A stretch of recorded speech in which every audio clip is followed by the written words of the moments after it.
en muchas esferas sociales. Yo soy una mujer trans de 49 años, ya sé, parezco de 15, pero bueno, está bien, así dejémoslo. Y bueno, soy de 49 años y pues también vengo pues saliendo, ¿no? Desde muy temprana edad de mi casa por esta violencia familiar, que es donde se empieza a detonar la violencia, ¿no?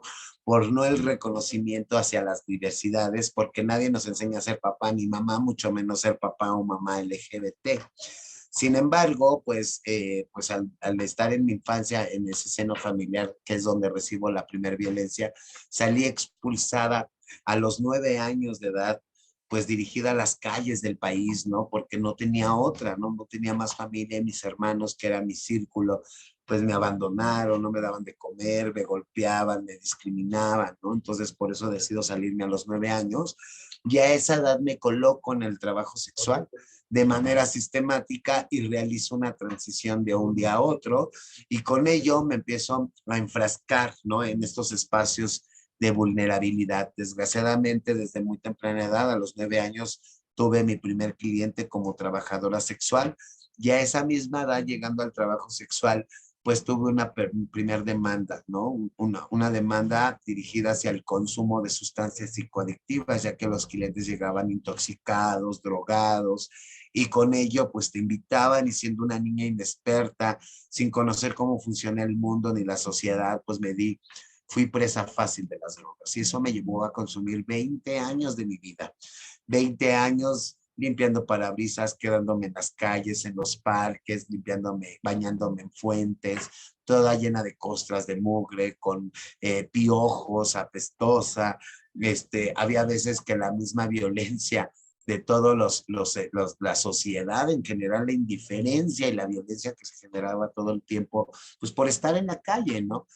Y durante todo ese periodo, siendo menor de edad, conocí varias casas hogares como Hogares Providencia, Casa Alianza, el Padre Chinchachoma, y que muchas de las veces estas casas las ocupaba de repón, de llegar a estos espacios donde me permitieran dormir, comer unos días y después me retiraba porque yo nunca me quedé en una casa hogar porque desgraciadamente nunca aceptaron mi identidad de género. Siempre me querían tratar de niño y entonces eso pues me incomodaba y prefería no quedarme, punto, no nada más llegaba 1 o 2 días, me bañaba, me cambiaba, me daban comida y bye. Pero un día decido quedarme pues para todas las atenciones que me iban a dar. Sin embargo, el haber dejado las drogas de un día a otro, empecé a presentar delirios auditivos y visuales. Delirios, pues ver cosas, escuchar cosas que ni siquiera existían, ¿no? Entonces, cuando yo empiezo a presentar eso, mi psicóloga de la casa hogar me lleva al Fray Bernardino, que es un hospital psiquiátrico en el sur de la Ciudad de México, y cuando me lleva al Fray Bernardino, pues me lleva con un psiquiatra, y el psiquiatra, pues primero me empieza a desintoxicar mi sangre a través de sueros y medicamentos y después empiezan las entrevistas donde pues yo le empiezo a contar, ¿no? Cómo me tocaba vivir en la calle, cómo me ejercía el trabajo sexual, cuántas parejas sexuales tenía. Y pues yo naturalmente, porque al final del día era mi realidad, yo le decía, no, pues yo puedo aventarme 3, 4 clientes al día, pues yo no uso ningún método de protección, porque me decía, ¿cómo te cuidas? Le digo, pues que no me agarre la policía, ¿no? Pero no, o sea, él me preguntaba por mecanismos de prevención sobre, pues, alguna enfermedad o una ITS. Sin embargo, en esos años era el año 86 cuando empezaba la pandemia del VIH en México y que se relacionaba con la homosexualidad y la transexualidad. Entonces, pues al hacerme la prueba en ese hospital, pues resultó que a los 13 años yo adquirí VIH y a esa edad me dieron un diagnóstico en el año 86, siendo uno de los primeros casos que vive con VIH y que todavía sobrevive, ¿no? Allá algunas décadas y que todavía puedo pues dar mi testimonio, ¿no? Sin embargo, pues hay personas que en esas épocas nos conocimos, supimos que teníamos el diagnóstico y que ya no viven, ¿no? Pero bueno, pues ya después yo continué en la calle, ya se imaginarán, hasta los 28 años de edad estuve en situación de calle y un día llegué a un quemadero, a estos lugares donde te permiten drogarte, te venden la droga, ¿no? Y llegó un operativo y en ese operativo nos pidieron que nos tiráramos al suelo y justo cuando me tiro al suelo, pues estos policías negocian con la chica que vendía la droga, se la llevan y después regresan por mí diciéndome que desde cuándo vendo. Me levantaron a golpes, me metieron en una camioneta y me trasladaron al reclusorio norte, donde me dieron un auto. No un auto nuevo, sino un auto de formal prisión. Y entonces ahí es donde me entero por qué voy, por daños contra la salud, posesión y distribución de venta de cocaína. Entonces yo empiezo a caminar en la cárcel, como pues empecé a caminar en la calle, ¿no? Empezar a buscar dinero, porque pues desgraciadamente yo todavía traía un consumo activo y con ello pues empecé a buscar cómo generar dinero, ¿no? Entonces los primeros años estando privada de mi libertad, que fueron 5 años, pues yo seguí consumiendo y después llegando al reclusorio norte tuve una riña con otros internos y me trasladaron a Santa Marta, Catitla, donde me percato que existía el dormitorio 10. El dormitorio 10 es un dormitorio donde concentran a todas las personas que viven con VIH, que están privadas de su libertad. Y entonces cuando veo que existía el dormitorio 10 ahí en la Penny, después de tener esta lesión, esta agresión con otro compañero y que me trasladaron, me percato que existía el dormitorio 10. Entonces yo ahí fue donde pude ventilar mi diagnóstico y decir, oiga, yo vivo con VIH, ¿no? Y creo que ya era justo pues buscar una atención médica. Y entonces me declaro VIH y nos pide el custodio, pues que todos los días teníamos que ir por nuestro medicamento al área de los hospitales. Entonces nos daban el medicamento en la boca, si no ibas, pues te castigaban y si no te lo tomabas también. Entonces había un rumor entre pasillos que nos estaban matando. Entonces, pues yo mientras sean peras o manzanas no me tomé el medicamento. Y lo que hacía era guardarlo entre los cachetes y los dientes y al salir del hospital lo escupía.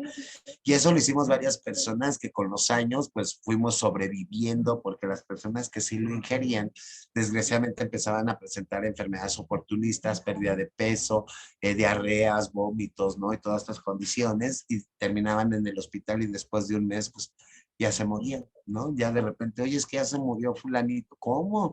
Pues ya se murió, ¿no? Y así vi morir, imagínense, muchísima gente. Y bueno, un día llegando por el medicamento, pues me percató que una mujer trans que salió del hospital enojada, con el sol en la mano, muy delgada, o que estaba ya hospitalizada desde hace un mes, pues salió gritándoles hasta la mamá a los enfermeros y doctores.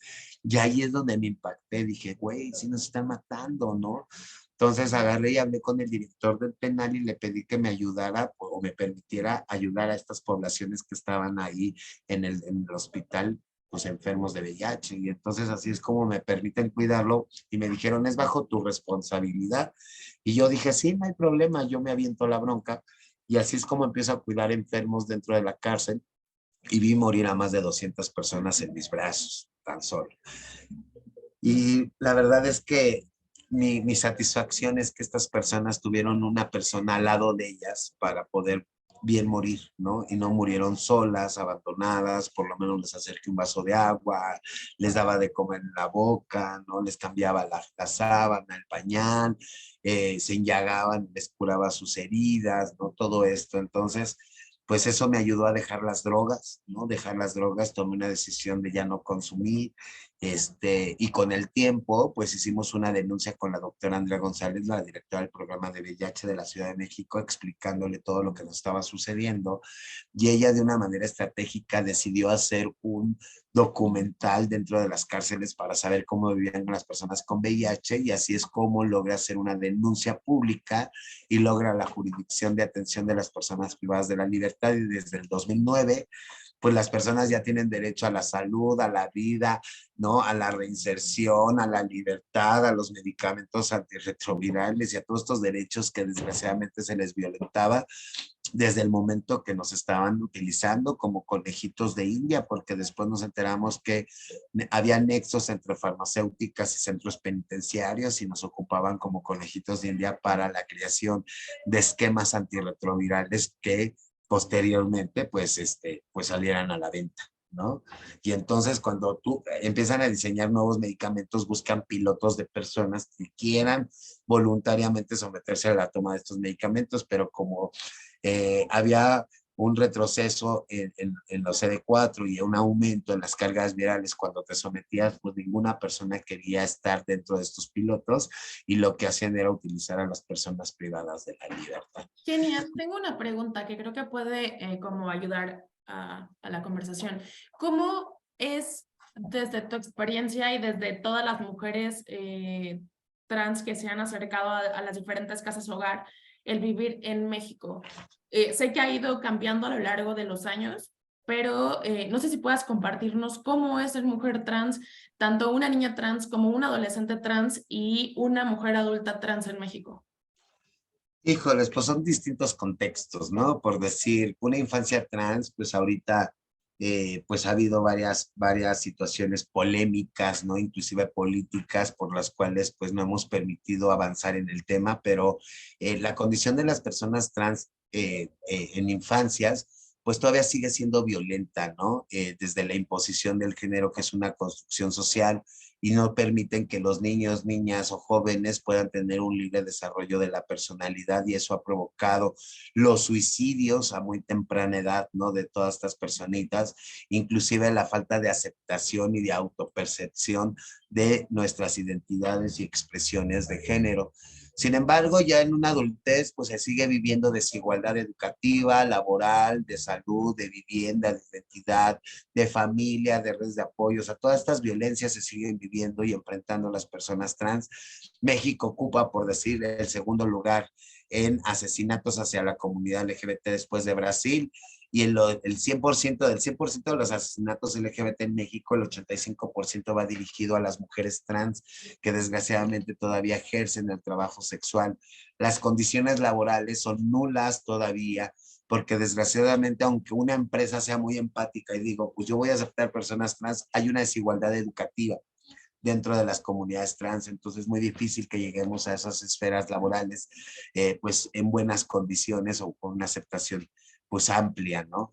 Sin embargo, en la adultez, pues casi no hay mujeres trans adultas porque desgraciadamente todas estas interseccionalidades de las violencias, estas esferas donde nos vamos colocando, hacen que la vida o la expectativa de las personas trans en México y en el mundo sea de 35 a 40 años de vida.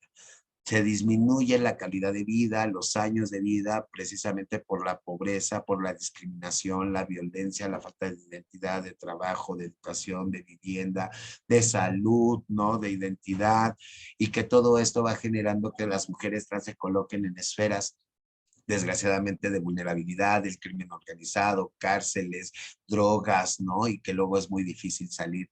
Inclusive también hay un tema en el tema de salud que no se reconoce la transición dentro de las necesidades de salud pública, porque consideran que el tener una cirugía, el tener un tratamiento hormonal, pues es una condición de vanidad cuando no es por ahí, porque nosotras en esa persecución del ideal del género que nos ha impuesto la sociedad, ahí es donde nos estamos colocando, pues buscamos tener busto, cadera, ¿no? Disminuir pues la voz gruesa, que nos disminuya el vello púbico y todas estas condiciones masculinas, y entonces nos sometemos y nos automedicamos hormonas, ¿no? Muchas de las veces clandestinamente o por recomendaciones de otras mujeres trans, y también nos sometemos a procedimientos de aceites y biopolímeros para modificar nuestros cuerpos, que desgraciadamente al momento de ingresarlos, algunas mujeres mueren en el intento, otras mueren porque es una enfermedad crónica degenerativa o terminal que a corto, mediano o largo plazo,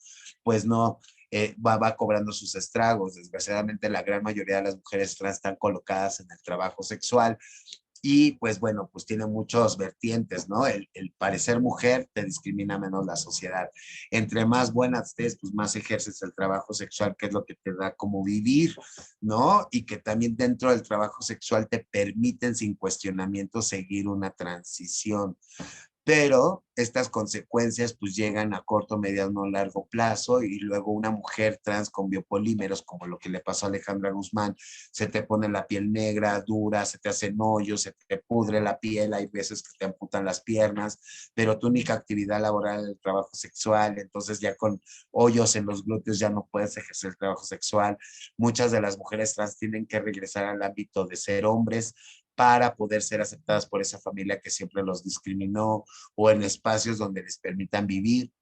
Desgraciadamente terminan en situación de calle todas estas poblaciones porque no tenemos redes de apoyo, condiciones de salud, porque también en el peregrinar para atenderte esta enfermedad, porque se necesita un grupo de médicos interdisciplinarios, o sea, varias especialidades cuando llegue un caso. Sin embargo, tú llegas a un hospital y te atiende el médico general, que luego no sabe ni en dónde está parado, ¿no? Y luego llegas ya con una especialidad reumatología y dice reumatología, sí, yo aquí es parte de lo que tenemos que atender, pero necesitas ir con cardiología, con proctología, con ortopedia, ¿no? O sea, tienes que ir con varias especialidades y luego en el peregrinar, porque en un hospital hay unas, en otro hospital hay otras, en otro hospital hay otras, y siendo una mujer que ya no puede percibir económicamente dinero porque ya no puede ejercer trabajo sexual por la condición de salud, pues terminan en parques muertas o pues terminan ya en adicciones, pidiendo limosnas, y así es pues cómo van terminando la vida de estas personas. Por eso es que en la adultez pues hay muy pocas mujeres que han sobrevivido y han resistido a todas estas violencias, y son las pocas mujeres adultas mayores que tenemos que también pues no tienen espacios donde pues llevar un acompañamiento integral a la muerte digna, ya que cuando llegan a ser adultos o ya llegan a ser una carga social, pues entonces no hay redes de apoyo, no hay amigas, ya no hay familia, ya no hay nada, y también terminan en situación de calle. Perfecto, muchas gracias. Qué fuerte respuesta, pero qué real. Ah, tenemos a alguien más. Ah, Fernando Maeda levantó la mano. ¿Quieres hacer alguna pregunta, Fernando? Hola, sí, perdón, me disculpo que ando manejando, tengo que ir por mis hijos, pero tengo un par de comentarios para Kenia. El primero, a título personal, decirte que soy muy fan tuyo, ver cómo enfrentas la vida, cómo tocas las almas de las personas, es algo extraordinario. Quería decirte los dos como director del campus, para nosotros, para mí en lo particular, es muy importante que el campus se sienta como un campus seguro, que todas las identidades caben, que todos los comentarios caben, siempre que no sean de odio. Sin embargo, siguen existiendo estos comentarios de odio dentro de la institución educativa, e intento por todos los medios de tratar de que no se den. ¿Qué me puedes aconsejar para que no sigan dando estos comentarios de odio a personas de toda la comunidad, para poder seguir haciendo que sea un campus seguro? Híjoles, pues la verdad es que necesitamos educarnos sobre todas estas realidades y entender qué es una identidad, qué es una orientación, qué es una expresión, qué es el sexo, qué es la sexualidad, porque muchas veces como no lo comprendemos, no entendemos las transiciones, no entendemos las orientaciones, ni los gustos que tienen otras personas, ¿no? Pues yo creo que desde lo educativo podemos impartir estos temas de una forma asertiva, coloquial, porque muchas veces también pensamos que las terminologías que luego ni los médicos entienden, pues ya quieren que nos la aprendamos, ¿no? Y la neta es que no va por ahí, sino desde una forma más sensible, más humana, ¿no? Por decir, yo les digo, la identidad es la construcción cerebral, la orientación que te gusta, masculino, femenino o ambas, ¿no? Nuestro sexo es con el que nacemos, nuestro aparato reproductor, vulva, pene, punto. Nuestra sexualidad es de quién te enamoras, ¿no? Pero desde una forma muy coloquial lo vamos entendiendo y vamos conociendo la interseccionalidad, inclusive las formas de comunicarnos con cada una de las poblaciones dentro del acrónimo LGBTIQ+. Inclusive yo he estado pensando, digo pensando porque es mucha chamba, pero pensando buscar una iniciativa donde podamos implementar una materia en la educación básica, porque así como aprendemos que 2 más 2 es 4, pues vamos a aprender que mujer trans, mujer lesbiana y mujer cis somos mujeres y punto, ¿no?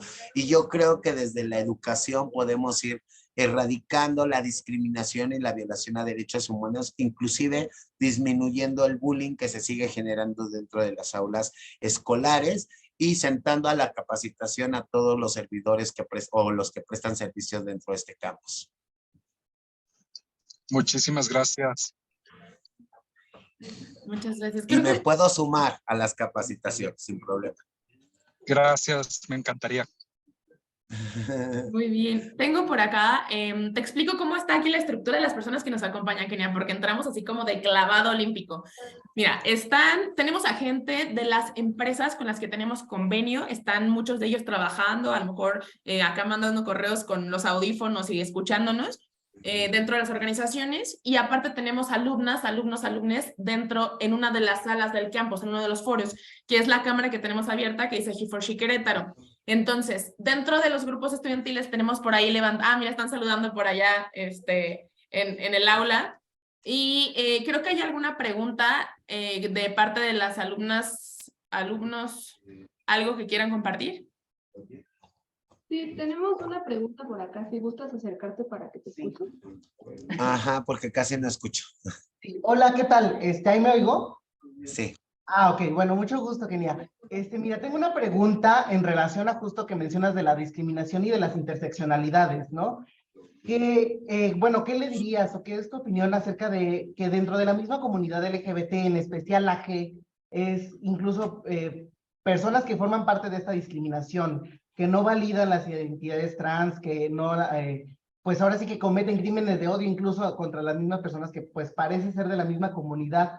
Y bueno, pues es un tema pues de bastante odio, ¿no? ¿Qué les dices a esas personas o cómo podríamos erradicar pues cerrar esta brecha?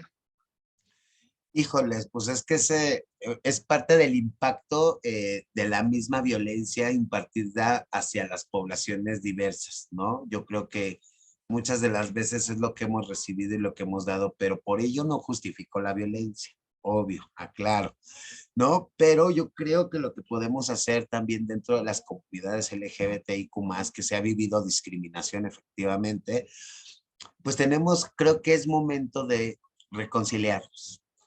Es momento de reconocernos y es momento de escucharnos, porque hemos venido luchando durante 40 años y hemos dividido la lucha a través de las interseccionalidades que son muy válidas, pero seguimos siendo un acrónomo y dentro del acrónomo hacemos ejercicios de discriminación.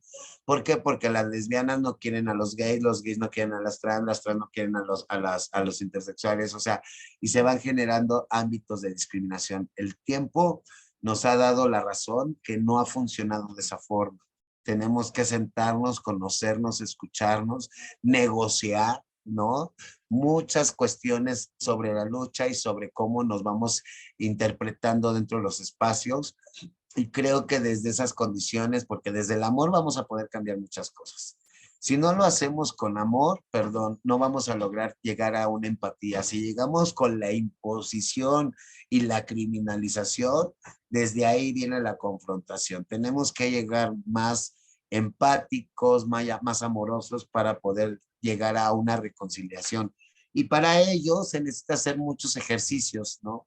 Ejercicios, círculos de autoayuda, ¿no? Empezar a involucrar a todas las realidades, empezar a abrir la brecha y que no nomás sean personas gays o personas lesbianas o personas intersexuales o trans, ¿no? Porque solamente así es como la sociedad, cuando etiquetamos, lo que vamos haciendo son pequeños fragmentos de sociedad y desde ahí venimos incurriendo en la discriminación y la violación a los derechos humanos. Entonces, es bueno al principio una etiqueta como para identificar, inclusive educarnos, pero ya de una manera interseccional, irnos reconociendo más bien como seres humanos que reímos, lloramos, cagamos, nos echamos pedos y vamos al mismo yo, todos y todas. Y esa es la realidad de todos, ¿no? Entonces, más bien desde esa empatía, generar esas reflexiones y decir, a ver, ¿qué legado vas a dejar y si vas a replicar la violencia? Porque la violencia se aprende la discriminación y eso lo aprendemos también desde lo social y desde lo familiar, que son los primeros reaccionantes en estas educaciones.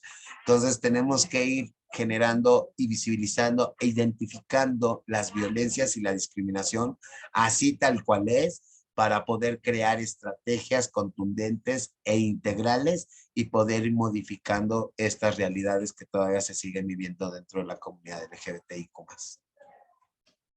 Perfecto, muchísimas gracias. Tengo a otra persona, se llama Gema Paulina Damián, que nos pregunta por acá, Kenia, ¿cómo podemos adecuar o hacer ejercicios para que en espacios públicos dejen de señalar a la comunidad trans?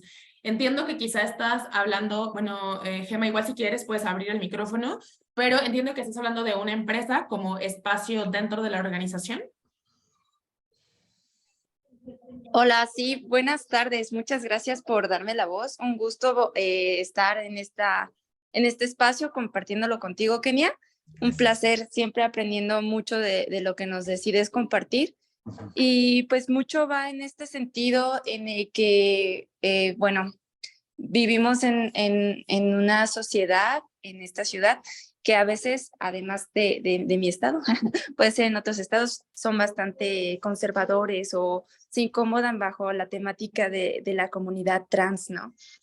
Y pues mi duda es justamente como, ¿qué ejercicios podemos hacer como en espacios públicos, ¿no? Yo sé que no siempre los espacios públicos están adecuados tan solo para las mujeres cis, sino que también para las mujeres trans es mucho más complejo, ¿no? A veces hay espacios como las escaleras que vulneran muchísimo a que las mujeres puedan vestir de ciertas formas o que los cruces peatonales o que simplemente no existan espacios para la movilidad social, ¿no? No sé si existe como ciertas observaciones que nos puedas compartir justamente para que podamos entender qué dinámicas poder compartir con más personas para que pues podamos tener una convivencia más armoniosa en este sentido. Y muchas gracias por tu apoyo. Muchas gracias. Mira, yo creo que la sensibilización y la educación al servidor público no nomás tiene que acotarse desde otras realidades, ¿no?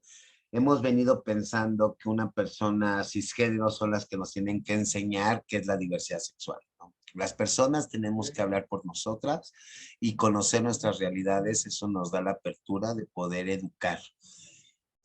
Yo creo que ahorita, bueno, al menos lo que estoy haciendo yo como Casa de las Fijas Tiresias es eso, ¿no? Estoy capacitando a nivel nacional a toda la función pública, ¿no? Estoy visitando todos los estados de la República, sentándome con los secretarios, directores, gobernadores, donde la propuesta es la capacitación a todo el servicio público y me han llenado auditorios hasta de 3,000 personas, donde pues los mismos temas que le dije al profesor son los primeros básicos que nos ayuda a identificar y a reconocer las diferencias y las entendemos de una manera muy noble. Sin embargo, creo que en la función pública pues nos hace falta primero la capacitación y sensibilización, pero no nomás quedar en ese esfuerzo, porque entonces no hay una reacción consecuente, ¿no? A estas capacitaciones si no se modifican las reglas de operación, si no se modifican los reglamentos internos, porque pues habrá alguien que diga, sí, yo ya viví la capacitación, ¿no? Pero en mis reglas de operación dice que todavía no puedo modificar el nombre en el documento, ¿no? Entonces, desde ahí, esos son los limitantes que a la función pública, a través de mi experiencia que vengo recorriendo entre todo el país, pues lo he ido como visibilizando. Entonces, lo que necesitamos es que si vamos a hacer una capacitación de sensibilización, se genere un protocolo de atención y de actuación hacia la comunidad, pero modificando reglas de operación de la institución y modificando el reglamento interno, porque efectivamente estos reglamentos y estas reglas de operación pues se hacen de hombres y para hombres, inclusive como decías, las mujeres no entran dentro de ese catálogo, mucho menos las mujeres trans, pero solamente así puede haber cambios y eso lo vi en Chihuahua. Capacité todos los 11 centros penitenciarios de Chihuahua. Me senté con el fiscal, con el director de reinserción social, con algunas otras dependencias, derechos humanos, ¿no? Y todos ellos. Y lo que empezamos a hacer fue capacitar a todos los servidores públicos de los centros penitenciarios, que eran los custodios administrativos, psicólogos, doctores, trabajadores sociales, ¿no? Directores de los penales. Y se revisaron las reglas de operación y los reglamentos internos de los centros penitenciarios y se modifica desde el reconocimiento de la identidad y de los derechos humanos de todas las poblaciones y desde el trato digno que se merece cualquier diferencia. Entonces, con ello, el protocolo puede ser más efectivo que cuando no existen estos cambios desde raíz de la institución pública. Si no los cambiamos, perdón, jurídicamente siempre se van a justificar y los que están de base son los que más lo hacen porque no se someten a estos cambios que vienen desde la capacitación. Si se pudiera desde la capacitación, qué padre sería, ¿no? Que todos cambiemos el chip, ¿no? Y que todos seamos empáticos, digamos, sí, tienes razón, vamos a hacerlo, ¿no? No lo hacen porque sus reglas de operación y sus reglamentos internos no se los permiten y eso no se modifica nunca porque no les conviene tampoco a la función pública abrirles como todo el panorama, hagan su protocolo, ándenle, ¿no? Chido, capacítenos, ¿no? Pero ahí queda en la intención. Entonces, lo más viable es comprometer a la autoridad y decirle, a ver, ok, yo me voy a esforzar a capacitar, me voy a esforzar a sensibilizar, pero también a armar el protocolo, pues tú esfuérzate para que gracias a ese protocolo, atrás de este protocolo, se modifiquen las reglas de operación y se modifiquen los reglamentos internos para que ya sea obligatorio jurídicamente los cambios del protocolo. Perfecto, muchísimas gracias. Tengo a una persona por acá, Iris Michelle Torres, que me comenta que si puede hacer una pregunta. Adelante, Iris. Hola, Kenia, mucho gusto. Bueno, yo te conocí por el podcast Más Allá del Rosa y de hecho son 2 preguntas muy rápidas. Primero que nada, quería preguntarte si a partir del podcast y todo el impacto que tuvo, tú viste o sentiste alguna diferencia, tanto en ti como persona, como en el contexto, en general algún cambio. Y aunado a esto, preguntarte también cómo podríamos hacerle para crear conciencia sobre la comunidad LGBTQI+, a los adultos mayores, dígase papás, tíos, abuelos, cómo crear una conciencia y una aceptación a estas generaciones que claramente estas ideologías les son un poco difíciles de aceptar. ¿Tú qué harías o cómo podríamos hacerle para que ellos las empezaran a aceptar? Pues mira, déjame decirte que tengo buenas noticias, ¿no? O sea, a pesar de que yo vengo pues trabajando desde hace 7 años en estos temas, obvio hubo un impacto muy importante a través del podcast, ¿no? Que me hizo viral y famosa, ¿no? Digo, pues ya ahí andaba ya en algunos medios de comunicación, como Milenio, Vice, El País, ¿no? Agencia F, en algunas revistas como Forbes, ¿Quién, no? Veintitantos, ¿no? O sea, ya estaba en los formatos. Sin embargo, el público que se tenía, o la mayoría del público, eran organizaciones civiles, comunidad LGBT e instituciones públicas. Lo que vino a hacer el podcast fue llegar a todas las familias mexicanas, a todos los géneros y expresiones, inclusive a todas las edades. Y sí ha habido un cambio importante después del podcast. Y lo veo porque en las calles me paran abuelitos, me paran adultos mayores, me paran adultos, personas adultas, jóvenes, niños, niñas, ¿no?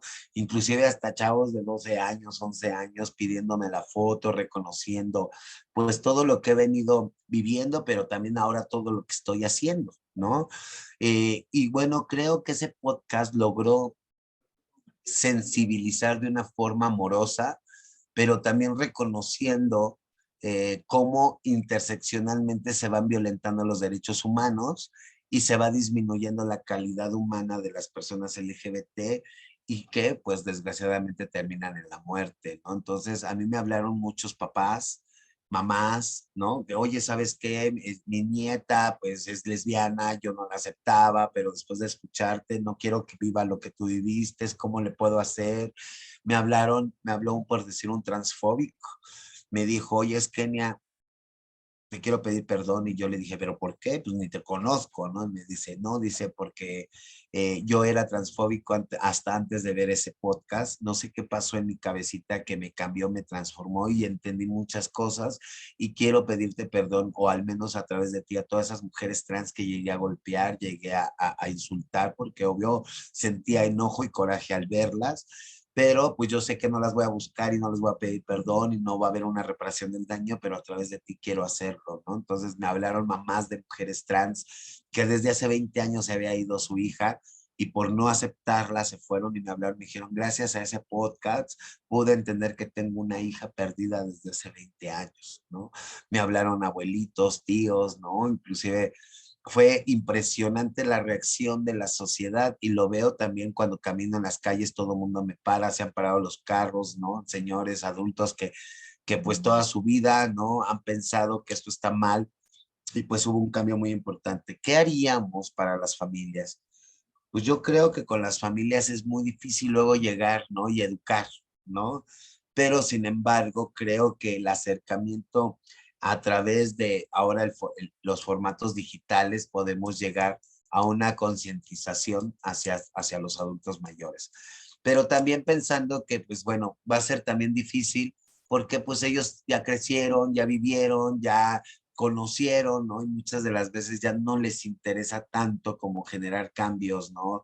Desde sus creencias, usos y costumbres, inclusive sus culturas y sus religiones, ¿no? Que también las tienen bien arraigadas. Sin embargo, creo que papás jóvenes han creado también cambios importantes dentro de la sociedad. Inclusive me han hablado mujeres trans que me dicen, Kenia, en la colonia nadie me pelaba, creo que escucharon tu podcast y ahora todo el mundo quiere ser mi amiga, todo el mundo me habla de ella, todo el mundo me dice perdón, o sea, se generó un impacto social porque yo llegué de una forma de no imposición. Yo no llegué como en otras ocasiones se ha pensado de que, ay, nos quieren imponer un género, ¿no? Yo llegué hablando de mi historia donde puntualicé claramente cómo se nos violenta sistemáticamente e institucionalmente y que todas estas violencias van provocando la disminución de la calidad de vida de las personas trans. Y desde ahí también se visibilizaron varias realidades, personas en calle, usuarias de drogas, privadas de la libertad, personas que viven con VIH, migrantes, el trabajo sexual y que también todas esas realidades, aunque no sean trans, se identificaron con la historia de vida. Y creo que desde esa forma logramos sensibilizar, pero sí falta un camino muy largo que recorrer más con los adultos mayores que también pues ya hay que entender que si no lo quieren hacer, pues no lo van a hacer.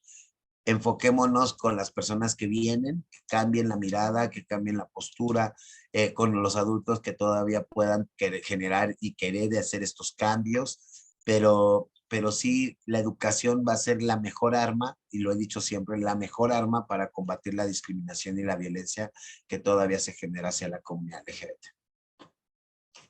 Muchísimas gracias, Kenia. Y tenemos por acá también, ya casi vamos a ir cerrando, ya me mandaron unos mensajes de horario laboral. Si alguien se quiere quedar, pues miren, yo estoy bien a gusto también. Entonces, tengo por acá a Fanny Bracamontes. Fanny, creo que participaste también ahí en la sesión de Kenia, ¿verdad? En la sesión de, perdón, de Giovanna Rocha.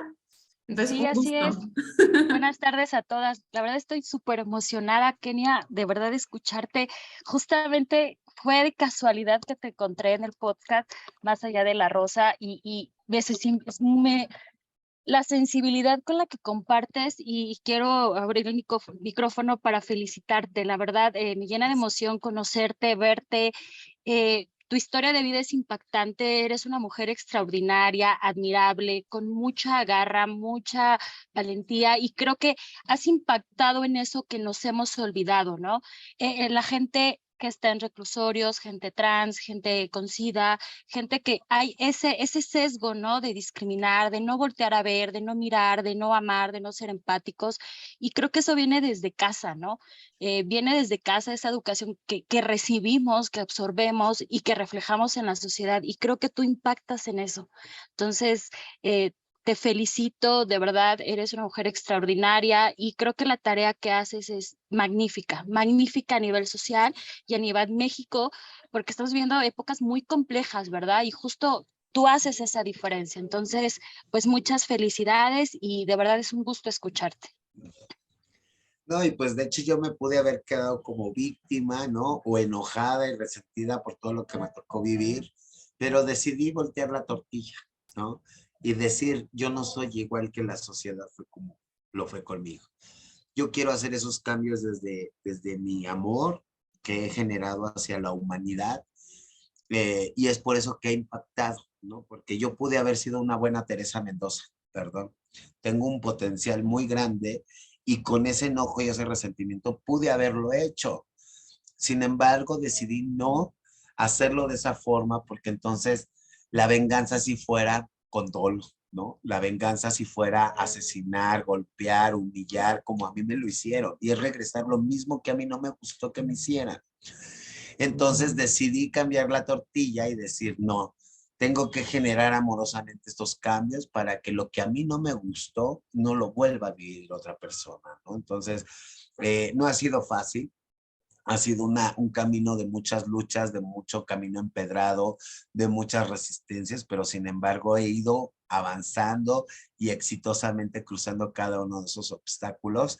Y esa es la tenacidad que hoy me caracteriza, de que no me detengo por mi perseverancia que tengo hacia los temas y que mis proyectos que voy abriendo siempre me gusta concluirlos, ¿no? Y es por eso que hoy en día he avanzado en estos temas, en la organización, y que hay muchos más activistas que ya lo hicieron y que lo están haciendo ahora y que van a venir a hacerlo después que yo. Pero el hecho de sí visibilizar a una población dentro del acrónomo que fue discriminada, humillada, ultrajada, y que también discriminada por el mismo colectivo, al abrir las cloacas, ¿no? Que durante décadas nadie quería hablar porque nosotros rompemos estereotipos, también pues las amenazas de muerte, ¿no? Todas estas agresiones que tuve que enfrentar, pues no ha sido fácil, pero si tú me preguntaras qué cambiaría de mi vida si volvería a nacer, absolutamente nada, porque todo y cada una de las cosas que yo viví valen la pena para lo que estoy haciendo el día de hoy. Y lo que estoy haciendo es salvando vidas, acompañando personas, ¿no? Y enseñándoles a tener una calidad de vida, algo que a mí me hizo falta una mamá, un papá, un hermano, un primo, un tío que me acompañara. Y es por eso que esta gran organización le abre las puertas a cualquier mujer que lo requiera y que se sienta en esa misma condición que en su momento yo también tuve que vivir y que hoy sé que se sufre. Hoy sé que te quedes, tienes que quedar callada, ¿no? Hoy sé que yo tenía una historia y que la gente pensó que yo no tenía una historia, ¿no?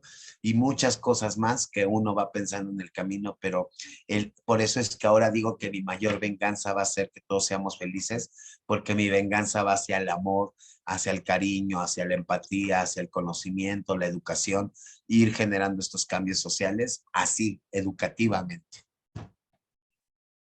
Muchísimas gracias, Kenia. No sé si alguien más de allá del aula, alumnas, alumnos, alumnes, tiene alguna pregunta antes de ir avanzando al cierre de la sesión. No, pues creo que por acá no hay preguntas, entonces podemos seguir.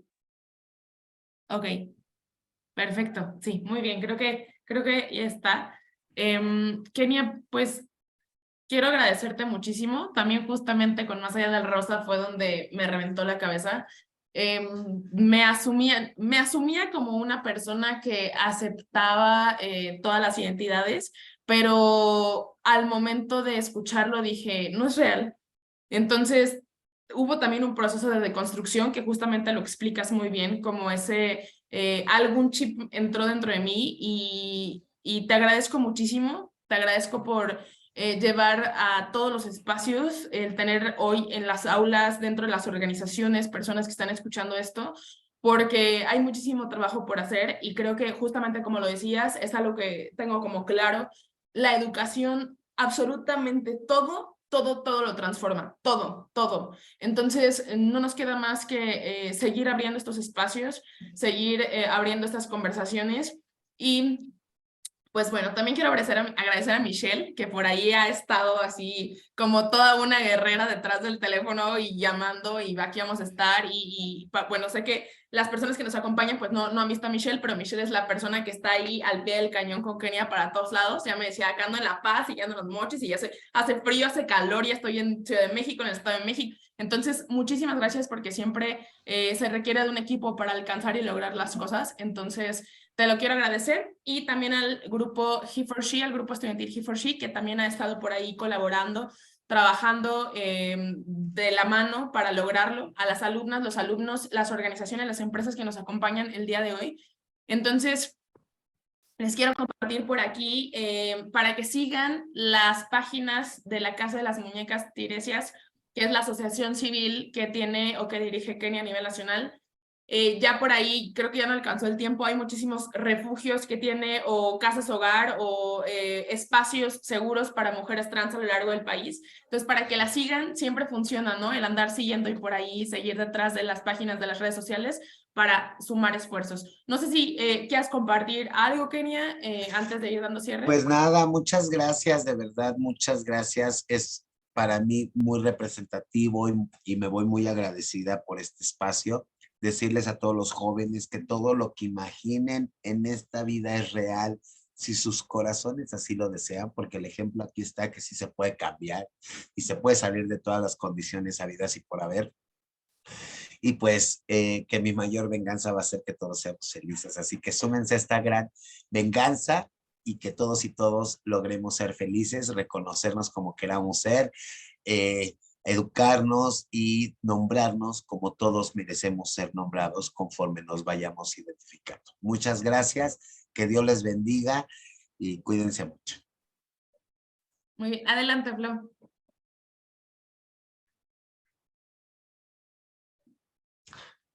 Creo que por ahí ya está Flo. Bueno, igual, creo que no puedo activar el micrófono. A nombre de la Universidad Tec Milenio, Campus Querétaro, del grupo estudiantil He4She, que por ahí se encuentra Florian, te queremos otorgar este reconocimiento y agradecer nuevamente por el espacio, por el tiempo brindado. Y pues bueno, tenemos una encuesta de salida ya para ir cerrando, sé que ya estamos sobre tiempo. Estas charlas, mira, que ni te cuento, siempre las charlas son así, 45 minutos y el que sigue, y también la del lunes estuvo de que todo el mundo seguíamos aquí. Entonces, por ahí les debemos la de Eufrosina, ya les vamos a estar avisando con la reprogramación, pero muchísimas gracias. Les pido por favor que nos apoyen con la encuesta de salida a las personas que están desde sus oficinas, desde las aulas, y no sé si quieras comentar algo, Flo.